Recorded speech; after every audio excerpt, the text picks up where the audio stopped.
விழி கொண்ட கோமதி அவளே ஆதிபராசக்தி.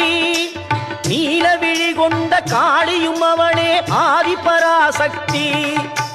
கோல விழி கொண்ட கோமதி அவளே ஆதிபராசக்தி.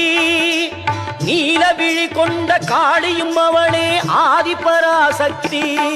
முக்காலம் உணர்ந்தவள் முத்தொழில் புரிபவள் ஆதிபராசக்தி. முக்காலம் உணர்ந்தவள் முத்தொழில் புரிபவள் ஆதிபராசக்தி. திரிசூலமும் தாங்கிடும் சுந்தரி அவளே ஆதிபராசக்தி. மேல்மருவத்தூர் ஆதிபராசக்தி மலர்பதம் பாடிடுவோம். காலம் எல்லாம் நம்மை காத்திடும் தாய் அவள் கோவிலை நாடிடுவோம்.